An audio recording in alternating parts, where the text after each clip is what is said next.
네, 언론의 자유를 이야기할 때 흔히 국민의 알 권리 대변을 이유로 들죠. 그렇다면 언론이 사용하는 언어도 뉴스 이용자인 국민을 대변하고 있을까요? 독자와 시청자보다 정치 권력의 언어를 대변하는 언론의 언어 사용 실태, 그리고 언론의 언어가 우리들의 삶에 미치는 영향에 대해서 언어 탐험가 고려대 국어국문학과 신지영 교수의 이야기 들어보겠습니다. 교수님 어서 오세요. 안녕하세요. 네, 제가 언어 탐험가라고 소개를 드렸거든요. 이거 적절한지요?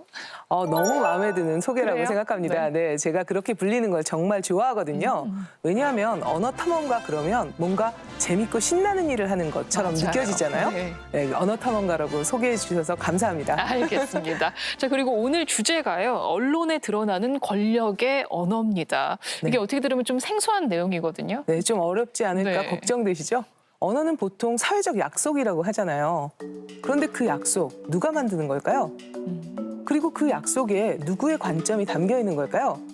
이런 문제들에 대해서 한번 질문해 보면서 함께 이야기를 나눠보려고 합니다. 알겠습니다. 그럼 말씀해 주신 점들을 토대로 해서 오늘 강연 잘 듣겠습니다. 고맙습니다. 감사합니다. 지난해 11월 치러진 선거에서 조 바이든 후보자가 미국의 대표로 선출됐습니다. 그런데 조 바이든의 당선을 알리는 우리 언론 보도를 보면서 흥미로운 점을 발견했습니다. 일부 언론을 제외하고 거의 대부분이 조 바이든을 당선인이라고 표현했기 때문입니다. 그런데 당선인, 어딘가 좀 어색하지 않으신가요? 당선자가 훨씬 더 익숙한데 언제부턴가 당선인이라는 표현이 우리 귀에 자주 들립니다. 자료를 찾아봤습니다.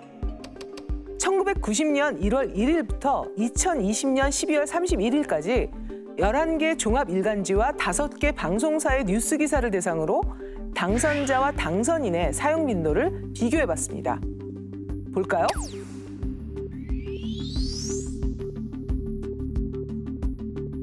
(2007년까지) 사용 빈도가 매년 수십 회에 불과했던 당선인이 2008년이 되면서 무려 1457회로 급격히 증가합니다. 또 2013년, 2017년, 그리고 2020년 크게 늘었습니다. 웬일일까요? 맞습니다. 한국의 대통령 선거가 있던 해이거나 이듬해, 또 미국의 대통령 선거가 있던 해입니다. 우리 언론 기사에서 2008년 이후 당선인 사용이 확연히 늘어났음을 확인할 수 있는데요. 그럼 2008년 도대체 무슨 일이 일어난 걸까요? 2007년 12월 19일에 치러진 대통령 선거에서 이명박 후보자가 국민의 선택을 받게 됩니다.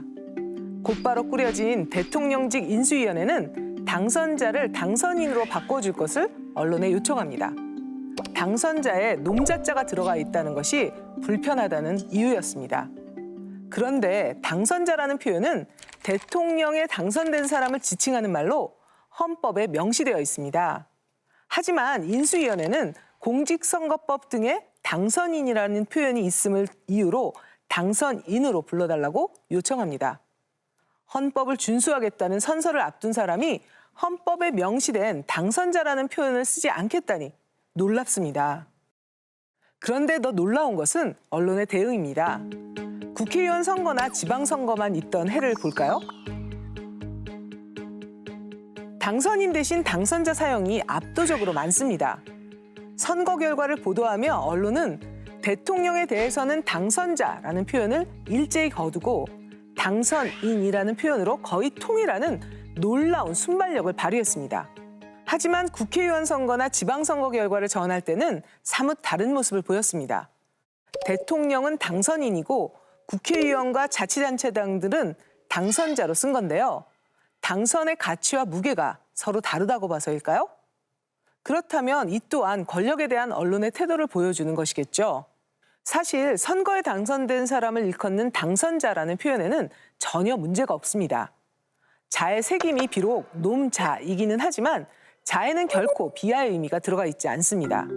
자가 비하의 표현이라면 과학자, 철학자, 저 같은 언어학자, 교육자 등 지식 전문성을 가진 사람들의 직업에 자자가 붙지는 않겠죠.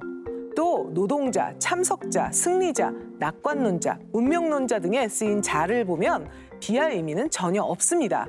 더욱이 후보자였던 사람을 유권자들이 당선자로 만들어준 것이 아니었던가요? 후보자나 유권자 때는 괜찮다가 당선자가 되니 갑자기 자가 들어간 당선자가 싫다니 어이가 없는 노릇이 아닐 수 없습니다. 만약 자가 비하의 표현이니 인으로 바꾸어야 한다면 민주주의 국가에서 당선자를 바꾸자고 하기 이전에 유권자부터 바꾸자고 해야 맞지 않을까요? 언론이 쓰는 권력의 언어는 더 있습니다. 전관예우라는 표현이 대표적인데요. 전관을 예우한다는 뜻의 단어는 전관의 특혜, 비리, 범죄를 예우라고 표현함으로써 언론이 전관의 관점에 서 있음을 드러냅니다. 맥락에 맞게 전관 특혜, 전관 비리, 전관 범죄 등으로 표현해야 바른 의미가 전달됩니다. 재관은 안건을 결재하여 허가한다는 뜻으로 주로 대통령에게 사용됩니다. 역사적으로 왕이 직접 안건에 어세를 찍고 결재하던 일을 이르던 말인 만큼 민주주의 사회에서 대통령의 일을 왕의 일로 표현한다는 점에서 민주주의를 훼손하는 표현입니다. 언론에 드러나는 권력의 언어는 이뿐이 아닙니다. 특히 감염병의 상황에서 사용된 보도 언어를 잘 보면 그 보도가 과연 누구를 위한 것인지 질문하지 않을 수 없습니다. 대표적인 표현이 바로 비말입니다. 침방울이라고 하면 누구나 쉽게 알아들을 수 있는데 언론은 전문가들의 표현을 따라서 비말이라는 표현을 사용하면서 감염병 초기에 시민들을 당황스럽게 했습니다. 그리고 언론은 감염병의 상황에서 비말이라는 단어를 빠르게 일상화하는 데 적극적으로 기여했습니다. 감염병의 상황에서 시민들이 꼭 알아야 할 내용은 메르스 혹은 코로나19가 침방울을 통해 감염된다는 사실입니다. 그럼에도 불구하고 언론은 누구나 쉽게 알아들을 수 있는 침방울이라는 단어 대신 소위 전문 용어인 비말이라는 단어를 발굴해서 적극 사용함으로써 굳이 몰라도 되는 단어 때문에 시민들을 당황스럽게 했고 급기야 굳이 몰라도 되는 비말이라는 단어를 학습하도록 했습니다. 또한 코로나19 상황을 코비드-19 팬데믹이라고 말하는 전문가들 편에 서서 짐작도 할 수 없는 코호트 격리, 음압병실, 에크모 치료를 사용함으로써 시민의 알 권리를 침해했습니다. 언택트, 드라이브스루, 워크스루, 위드 코로나, 포스트 코로나라는 낯설고 어려운 단어를 쏟아내면서 시민들을 소외시켰습니다. 이렇게 어렵고 일상적이지 않은 표현이 가득한 재난 보도를 들으며 누군가는 감염병을 더욱 공포스럽게 느꼈을지도 모릅니다. 만약 시민들에게 정보를 전달하는 것이 목적이라면 일반 시민들이 알아들을 수 있도록 표현해야 하는 것이 언론의 몫임에도 불구하고 어려운 말로 설명하는 전문가들과 그들의 설명을 학습하여 그대로 받아 적는 언론의 태도에 대해 질문을 던져야 합니다. 시민사회에서 언론은 시민의 편에서 권력을 견제하고 언어가 권력이 되지 않도록 늘 감시하며 질문을 해야 합니다. 그런데 오늘 저는 언론이 사용한 당선인과 비말 등을 통해 과연 언론이 그런 기능을 잘 하고 있는지 질문을 던져보았습니다. 고칠 이유가 전혀 없는 당선자를 당선인으로 발빠르게 고쳐간 언론의 태도는 매우 민첩하고 일사불란했음을 보았습니다. 차별 표현이나 부적절한 관점이 담긴 표현을 새로 고치자는 시민들의 요구에 늘 보여왔던 미온적인 태도와는 정말 너무 사뭇 대조적입니다. 예를 들어 미망인을 유가족으로 바꾸는데 정말 긴 시간이 걸렸습니다. 미망인, 이 단어의 뜻을 풀어보면 아직 죽지 못한 사람이라는 의미입니다. 남편이 죽으면 아내는 따라 죽어야 한다는 과거의 생각이 담긴 여성 차별적인 표현이죠. 1978년 4월 18일 경향신문 사회면에 이런 기사가 실렸습니다. 남녀 불평등 여전히 깊다라는 제목의 기사에서 미망인이라는 용어 아직도 많이 써라는 내용이 나옵니다.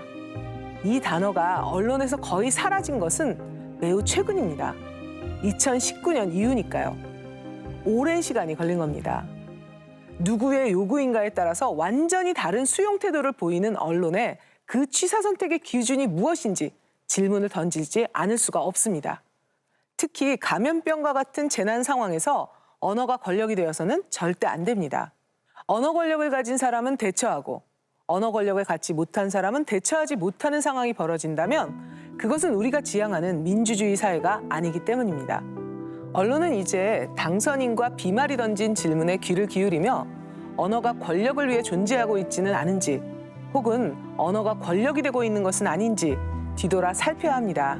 감사합니다.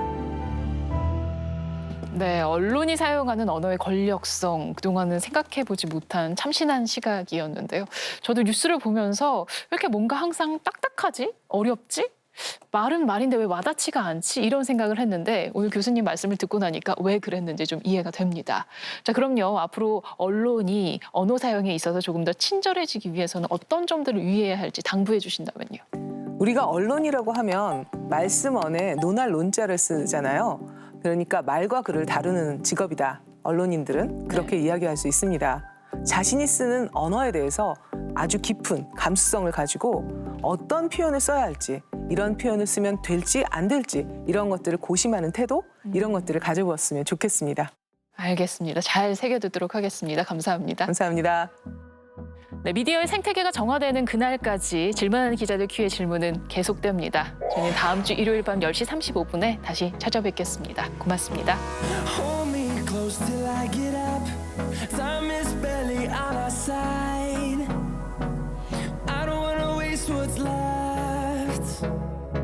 The storms we chase are leading us, and love is all we'll ever trust. Yeah, no, I don't wanna waste what's left.